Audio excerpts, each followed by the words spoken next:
What is up, guys? So if you've been following my channel long enough, then you know about the Greek alphabet oracle. You've seen me do it in a couple of videos, and you've probably wondered, where did I learn how to do that, and where can you find this information? Well, guys, that's what this video is going to be about. It's going to be a review of the book, The Oracles of Apollo, by John Opsopaus. And I'm going to go over and review this for you guys and see if it's something that you may be interested in if you're into divination and always been into oracles and tarot cards. This goes over a new form of divination that you may be looking into that might pique your interest. So if this is something that you'd be interested in, please stay tuned and watch this review. And at the end of this video, I am going to show you how to do one more form of divination that is in this book, the Oracle of the Seven Sages, which is the selling point for a lot of people that are interested in this book. That's the form of divination that a lot of people will use from the Oracles of Apollo, and I'll show you guys how to do that in this review. So the first thing you notice about the book, The Oracles of Apollo, is that it does not just jump straight into divination lessons, but it gives you some history of Greek divination and some Greek mythology behind divination, such as the bee nymphs of Mount Parnassus. It talks about the birth of Hermes, and it talks about Pythian Apollo and the oracles of Delphi. So you get a lot of history, or a small bit of history, before it moves into the next section of the book. Now the next section of the book is ritual. It gives you prayers and the kind of prayers to perform before you actually do some divination. Not that it's necessarily required, but there's consecration rituals. And then it finally moves into, about 50 pages into the book, some tips about how to record your divination once you start doing it. And then by the time it gets to the 50th page, then we're here at our first form of divination that the book teaches, and that is what you've seen me do before, the alphabet oracle. It tells you the origins of the alphabet oracle and learning the Greek alphabet and what that means. And what I do enjoy about this book is that it gives you multiple options to perform that divination. It doesn't just talk about that you have to use pebbles. It talks about the history of using actually bones and bone knuckles for divination, long dice.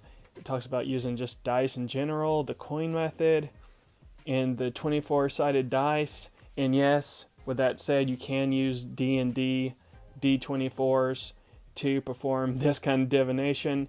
It talks about geomancy. It talks about so many forms of divination to achieve the same goal. So don't feel like you're trapped and have to learn one specific way to do the alphabet oracle. What you always see me do, the bean method, was what worked best for me. And he tells you just to try two out. Try one, and if that works, see if another one works. And if that doesn't work for you, then don't worry about it. Just stick with what works for you. And it talks about alphabet magic. And then what's so interesting in this book as well is that kind of makes it essential in a way to have this book, because it's kind of a reference book as well, is that once you have made your beads or what have you for your Greek alphabet oracle, there's a chart that tells what each symbol and letter in the Greek alphabet would mean whenever you cast or pull that. And you guys have seen that in one of my reviews of how to do the Greek alphabet oracle. So, like I mentioned before, it goes really, so you have that to the Greek alphabet oracle, and now the next big oracle divination that this book teaches is on the Oracle of the Seven Sages. So the Oracle of the Seven Sages is the kind of daily oracle that you can do every day. And once again, there is many methods that you can use. What I am going to show you that I have learned from this book is the coin method. Very simple to use. Again, when it comes to the Oracle of the Seven Sages, there are many methods and ways to do this divination, but the one that I have found that is the easiest to actually use, at least for me, is the 6-coin divination. And I'm going to show you guys right now how to do the Oracle of the Seven Sages with 6 coins. All right, so you see, here's the book, and I have it opened up to chapter 10, the Oracle of the Seven Sages. And how you see how this works in this book is that I'm going to use 6 coins. And so you see it's divided up into 3 numbers. So I'm going to do the coin divination and then look up the corresponding numbers to what I cast. And that's how you'd use the Oracle of the Seven Sages. So it's saying that if I cast a 111, it goes to follow the god. It tells you what follow means, literally, like accompany, attend, obey, submit to. And then it says obey the god or goddess. Follow the god's lead. And then it gives you so much about, more depth about that as well. Really cool stuff. All right, so how the coin divination works, it said, and I've done this already, so it's really neat and it works. So I'm going to have a question in mind. So I have 6 coins. And what I do is that I'm going to try to remember the number as I do it. So the idea is that you think of a question and you cast your coins. And it's the tails, you're going to count the tails that pop up. And then you add 1. So it's tails plus 1. So, for example, so you see there's 3 numbers. So I'm going to cast my first number. So for the first number, you use 2 coins. So I'm going to think of a question.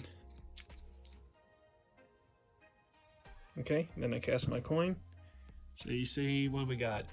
We have 1 tail. So that's 1. Then you always add 1, so it's 2. So it's 1 tail plus 1. So my first number is 2. Okay? And I don't know if I mentioned it, but for the first number, you only cast 2 coins. So the first number is going to be 2. All right, so number 2. All right, now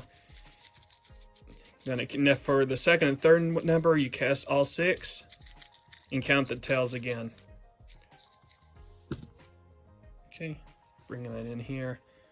All right, 1, 2, 3, 4, 5, 6. All right, so let's count. Let's say 1, 2, 3. So that'd be 4 because it's the tails plus 1, so 4. 1, 2, 3. So 4. So 2, 4 is what we have.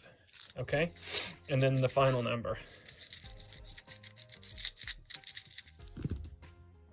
All right, get them all in here.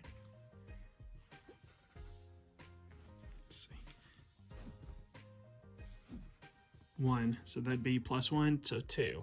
So 2, 4, 2. And it says that if you get all heads, you just add it as a plus 1 without the tails. So it would have been 1, for example. All right, so now I'm going to look at in the book what 2, 4, 2 would mean. Guys, talk about a timely message that you saw did not just plan. So here we got 2, 4, 2, govern luxuries. Okay. So it tells you govern means command, rule, begin with. Luxuries, what is a luxury? Expensive, lavish, or consuming things. So keep your luxury expenses in check. Begin with them. Buy what you need and what you can afford. Don't try to keep up with the Joneses. The Oracle does not prohibit luxuries. It simply advises that they be kept in check. So it says Pythagoras warned that the first evil to slip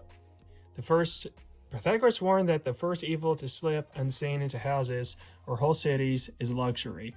The second evil is to appear is hubris. So you want to hate hubris. And 83. The third is ruin. Therefore, keeping luxury in check is the first line of defense. So there you go, guys. So even now it's delivering messages that we need to hear. So definitely pay attention, and I would definitely recommend the Oracles of Apollo. It's a daily thing, and doing that 6 coin toss is very simple and easy. You can get up in the morning before work, say, what should I know for today? That's always my question I always like to ask any oracle. I say, what is the lesson I should learn today? And then you shake, and then just toss it and count. As simple as that. Anyway, guys, highly recommend this book. Definitely. And the more I use the 7 Sage coin method, I think I will start using that more. Anyway, check this book out, and I hope you guys like this review, and I'll talk to you later. Bye.